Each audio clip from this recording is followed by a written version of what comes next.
Something real is happening in futures trading in 2026, and I do not think enough people are paying attention.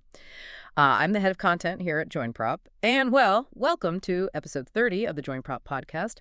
I'm just going to hand the floor right over to my co-host today because honestly, my brain is kind of spinning with the data we pulled for this one. Yeah, I can tell. You've been practically vibrating for the last 20 minutes.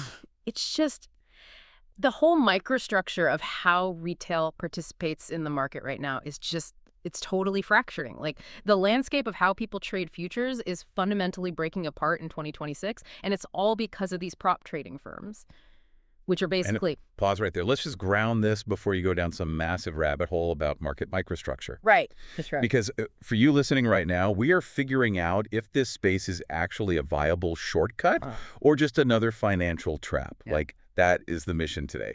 A lot of what we're going to talk about sounds a little too good to be true. So just give us the baseline. What is the actual problem we're trying to solve here? Capital. Just raw capital. I mean, look at traditional self-funded trading. Yeah. If you want to actively day trade futures the old school way, you need a massive war chest. How massive? Like, realistically, $25,000 to $100,000. Plus, just of your own personal cash sitting in a brokerage account. Well, primarily because of intraday margin requirements. But So just has $100,000 lying around to risk on the markets. exactly. I mean, seriously, think about a normal 30-year-old listening to this right now. You've got rent, you have student loans, groceries are completely out of control. No one has $50,000 or $100,000 of purely disposable high-risk capital just sitting in a checking account. It's totally absurd. Right. It's a massive barrier to entry, which is why retail traders usually just get crushed. They go in undercapitalized, they fund an account with, I don't know, maybe $2,000, and they're trying to make a living off it, so they over-leverage. Because they're trying to turn $2,000 into rent money by Friday. Yes. They take on way too much risk on a single trade. And then one bad swing in the market, just one wipes out their entire account. Because they don't have the cushion to absorb a normal loss. Exactly. Professional traders have a huge cushion. If a pro takes a loss, it's like a paper cut. For an undercapitalized retail guy, that same loss is an amputation. But this is where the prop firm hack comes in. Okay, the hack. Yeah, and this is the part that is completely upending the industry. Instead of risking $100,000 of your own cash, you pay a prop firm a monthly evaluation fee. Usually it's like $79 to maybe $419. Per month. Right, a monthly sub. And you take an evaluation in a simulator. You aren't trading real money yet, it's simulated data. But if you hit their profit target without breaking their risk rules, you pass. Okay. And then they hand you a funded account. And we're talking big accounts, anywhere from $25,000 up to $300,000 or even more. Wait, that's literally their business model? Yeah. They just, for $80 a month, they let you take a test, and if you pass, they hand you $100,000 of their money to trade. Well, yeah. I mean, it's more complex on the back end, but functionally, yes. Right. Let's just do the math, because it's wild when you actually write it down. Let's hear the math. Imagine you have $5,000 of your own money. Yeah. Right? That's your whole bankroll. Yeah. And you trade micro E-mini contracts. Which are just like the smaller bite-sized versions of the stock index, right? Exactly. Fraction of the size, lower risk. Yeah. So you're trading these with your $5,000, and let's say you are a great trader. You make a 10% monthly return. Which is huge. Most mutual funds barely do 10% in a year. Right. It's an amazing return. Yeah. But 10% of $5,000 is, well, it's $500. You made $500? Yeah. You can't live on that. You Yeah. put in 40 hours of screen time, dealing with all the psychological stress, and you walk away with grocery money. But now, apply that exact same skill, that exact same 10% return to a $100,000 prop firm account. That's $10,000 gross. Yeah. The firm takes a cut, usually 10 to 20%. So you keep 80%, Yeah. which means you walk away with $8,000. Okay, wow. So for the listener, just to really spell out the gravity of this, it's the exact same brain, Yes. the exact same strategy, the same market. But because you rented their capital, you're making $8,000 instead of $500. Yes. Your personal capital risk was just the, $150 evaluation fee, not $5,000. That feels like a scam. It's not a scam. I'm not saying it legal, I'm saying it feels like one. I mean, honestly, why on earth would a real financial institution give a random person on the internet $100,000 and let them keep 90% of the upside? That makes zero sense. Because they aren't charities. The split works because you are basically acting as their algorithm. They are crowdsourcing talent. Instead of a hedge fund hiring some guy from Harvard for $1 million base salary and hoping he doesn't blow up the account, these prop firms do the opposite. The gig economy for day trading. Exactly. They charge 10,000 people $100 a month to take a test. Most of those people fail.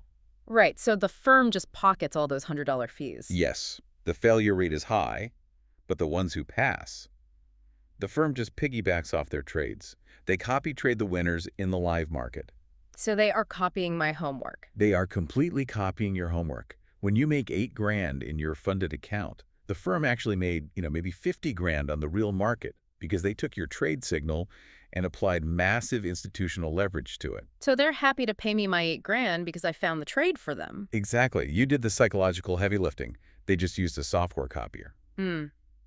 But, and there is a catch. There's always a catch. You don't just get access to $100,000 without some serious strings attached. Right. You are trading capital access for trading freedom.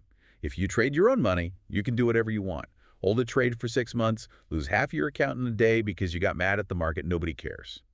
But with a prop firm, you are bound by their risk rules. Which are what? They are incredibly strict. You have a daily loss limit, usually 3 to 5% of the account balance. And the really big one is the maximum trailing drawdown, which is usually 6 to 14%. Wait, stop. You're doing it again. Doing what? The jargon. What is a trailing drawdown? You can't just throw out maximum trailing drawdown and keep going. Like everyone knows what that means. Explain it in plain English. Right. Okay, so a trailing drawdown is a limit on how much you can lose from your highest watermark. Nope. Still jargon. High watermark means nothing to me. Yeah. If I have a $100,000 account, what actually happens? Okay, let me try a real-world analogy. Mm-hmm. Imagine you are driving a high-performance sports car. Okay. A Ferrari. Right, a Ferrari. And the prop firm gave you the keys. But they installed a strict speed governor on the engine. The governor says you can never swerve out of your lane by more than, say, 3 feet. But here's the trailing part. As you drive further down the highway, as you make profit in your account, the governor recalculates. The safety lines trail right behind you. So let's say you start at $100,000. Your failure limit is $97,000. You have a $3,000 buffer to swerve. Makes sense so far. But if you make a brilliant trade and your account goes up to $105,000, your failure limit is no longer 97. The governor dragged the line up behind you. Your new failure limit is $102,000. Wait a second. Yeah. So even though I haven't lost any of the initial $100,000, if I make $5,000 in profit and then I have a bad day and lose $3,000 of my own profit, I lose the whole account. You lose the account. Yeah. Because you swerved $3,000 from your highest point, the governor shut off the engine. Even if your account balance is still sitting at $102,000, which is mathematically higher than the $100,000 you started with. See, okay, this is exactly what I'm talking about. They are set up to fail. But though they aren't. Yes, they are. Think about the psychology of that. You make profit, you do a good job, and your punishment is that your safety net gets tighter. If you have a strict daily loss limit and a trailing drawdown that punishes you even after you make a profit, they are intentionally designing these rules so traders fail. It is not the intent. That way they can keep churning those $79 to $400 monthly fees. The whole business model relies on you messing up and paying to try again. It's designed to make you trip. Look, I aggressively disagree with that. It is just standard institutional risk management. If you lose 3 to 5% of your total capital in a single day, or give back massive amounts of profit in a single swing, you're not trading. You're gambling. Oh, come on. Markets are volatile. You've literally told me this before. A politician tweets something. The market drops 40 points in 2 seconds. You can easily get stopped out and lose 3% just because of a weird news headline. And then, poof, the firm steals your account back and demands another $100. But a professional manages their position sizing, so a single news headline doesn't wipe out 3% of their bankroll. That's the whole point. If you know you have a $3,000 trailing limit, you don't take trades where a single twitch costs you $1,000. I still think the math is weighted heavily in their favor.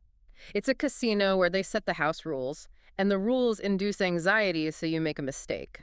We're not going to agree on this. We can go in circles, but honestly, the market is already deciding who's right here. Traders are flooding into this model despite the strict rules. Let me hit you with some search data we pulled from December 2026. Okay, hit me. Global searches for futures prop firms hit 19,100. Just in that month. Forex-related searches. Huh. 12,280. Whoa. Wait, people are abandoning Forex for futures? Yes, shift. Because for the last 10 years, Forex was the only thing anyone talked about online. Every guy renting a Lamborghini on Instagram was selling a Forex course. Right, but the shift is happening because futures exchanges are heavily regulated. Everything goes through centralized bodies, like the CME. There is one price for the S&P 500, and everyone sees the exact same price. With retail Forex, it was the Wild West. Meaning what, exactly? Meaning there is no central exchange for retail Forex. You trade directly against your broker. Your broker sets the price feed on your screen, which means shady brokers could literally manipulate the gap between the buy and sell price just to hunt your stop losses. They would intentionally spike the price on your specific screen just to trigger your safety exit and take your money. Yes. In an unregulated environment, the broker wants you to lose because your loss is their direct profit. So traders are flocking to futures prop firms because they want transparency. They want to trade where the prop firm can't manipulate the candlestick on the chart to screw them over. Okay, wait. You are bragging about how regulated and safe this all is, but you can't talk about this massive momentum without talking about the purge. A purge. Let's not gloss over it, because almost 100 of these prop firms completely collapsed recently. Yeah. Between 2024 and 2025, somewhere between 80 to 100 prop firms just shut down, completely went offline. See, I told you it was a scam. 100 firms blew up in 2 years. How can you sit here and defend this industry to the listener when 80 companies just vanished with people's money? Okay, hold on. Let me walk this back. If I passed my evaluation, made my $8,000, and the website just 404s, that's a scam. You're conflating two different things. It wasn't 100 legitimate futures firms going bankrupt. It was a regulatory cleanup of the Forex side of the prop space. A cleanup of scams. The cleanup of bad actors, yes. A lot of those firms that blew up were operating on the gray edge of unregulated Forex, specifically using MetaTrader platforms. Regulators basically stepped in and pressured the tech providers. They said, if you keep letting unregulated prop firms use your software to offer quasi-illegal leveraged products to U.S. retail traders, we're going to have a massive problem. So the software companies panicked. They panicked. They yanked the licenses overnight. These prop firms woke up on a Tuesday, and their entire trading infrastructure was just turned off. And because they were running shady models, they instantly went insolvent. They collapsed in days. Which is exactly why I'm saying the space feels dangerous. But the point is, it cleared the board. It was a forest fire that burned out the dead wood. The purge actually legitimized the space. The firms that survived, mostly the futures firms, are the ones with actual capital backing and direct routing to regulated exchanges. Prove it. Because they survived a regulatory bloodbath isn't really a ringing endorsement for the person listening right now who's thinking about handing over their credit card. I will prove it. Yeah. You know FTMO. Vaguely. One of the massive prop firms in Europe. Yeah, arguably the biggest globally. Well, in 2026, FTMO literally acquired Oandia. What? Yep, they bought them. Oandia, the broker. The massive, heavily regulated institutional broker, Oandia. The very same. I didn't know that. That's shocking. A startup prop firm buying a legacy institutional broker. That's totally backwards. Traditional finance is supposed to swallow the disruptors, not the other way around. I know. It shows an unbelievable shift in market power. For a prop firm to have the raw cash reserves and the regulatory clearance to acquire a legacy broker, for you listening, what this means is the line between sketchy internet prop firm and traditional Wall Street broker is totally dissolving. They're institutionalizing the entire prop model. Okay, that actually gives me some pause. If they are buying regulated brokers, they have real capital. Which brings me to the next massive anxiety everyone has, payouts. Right, getting the money. Because before this big purge, half the complaints online were guys saying they made 10 grand and the firm just blocked their IP address and refused to pay them over some hidden rule. Which definitely happened with the bad firms. Okay. But the 2026 data on payouts for the surviving Tier 1 firms is staggering. The industry tracked approximately $325 million in payouts in 2026 alone. $325 million. In 1 year. And Apex Trader Funding, one of the biggest futures firms, they distributed over $598 million cumulatively since 2022. $598 million actually paid out. Verified. $500 million of actual spendable cash extracted from the markets by regular people paying $80 a month for simulator tests. Yeah. And the speed, this is the real innovation right now. Some of these firms are processing payouts in roughly 8 hours. 8 hours? 8 hours. You hit your profit target, request a withdrawal in the morning.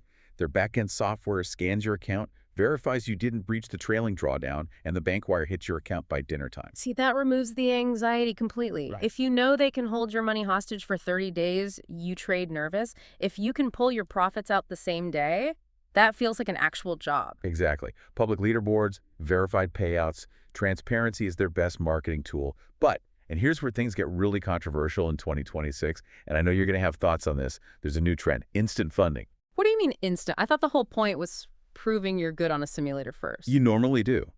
But now, firms are letting you bypass the evaluation entirely. Instead of paying $150 to take a month-long test, you just pay a much higher upfront fee, like maybe $1,000 or $2,000, and they instantly give you a live funded account. Day one. Oh, come on. We just spent 20 minutes talking about how they aren't scams anymore, and you hit me with this. This is exactly the predatory behavior that was supposed to die in the purge. How is it predatory? They're offering a premium service for. Because it's preying on impatient people with cash. The evaluation is supposed to be the safety net. You literally just told me the evaluation protects the firm and forces bad traders to learn discipline. If you offer a skip-the-line pass for $2,000, you know exactly who is buying that. The gamblers. They drop $2,000, blow up the account in a day because they don't understand the rules, and the firm pockets the massive fee. It's disgusting. Look, you're looking at it from the wrong angle. It's not designed for gamblers. It's a capital efficiency tool for proven traders. Capital efficiency tool. Listen to yourself. That is the most corporate spin I have ever heard. No, seriously. Think about a guy who already trades for a living. He has a 5-year track record. Why should he waste 4 weeks of his life trading on a fake simulator, making fake profits he can't withdraw, just to prove to a firm what he already knows? His time is money. He'd rather just pay $1,000, get instant access to $50,000, and start making real, withdrawable profit on day one. I guarantee you 90% of the people buying instant funding are not proven professionals looking for capital efficiency. They are 22-year-olds who want a shortcut to a Lamborghini. But the firm still enforces the risk rules. Yeah. Even if you buy instant funding, you don't get to go wild. If you hit a 3% daily loss, you lose the account just like anyone else. The firm isn't taking on insane risk. It's just market access for a premium. We are definitely not agreeing on this. It feels like a massive cash grab. Well, we can leave it messy. The market demands instant access and firms provide it. But there's another innovation you will actually like. Dynamic scaling. Okay, I'm listening, but I'm skeptical. Let's say you get a $50,000 account. In the old days, you were stuck at $50,000 forever. Now, if you are a consistent performer, your account grows by 25% quarterly. Automatically, they just increase your buying power. Wait, they just add money to the account? Yes. If you don't violate the drawdown and you consistently pull profits, after 3 months, your $50,000 account becomes a $62,500 account. 3 months later, it scales again. Okay. I will admit, that part actually sounds like a legitimate career path. That sounds like an actual proprietary trading desk in Chicago. You prove you don't lose the firm's money, they up your book size. Right. It aligns the firm's goals with the trader's goals. They want you trading massive size because when they copy your trades, they make more money.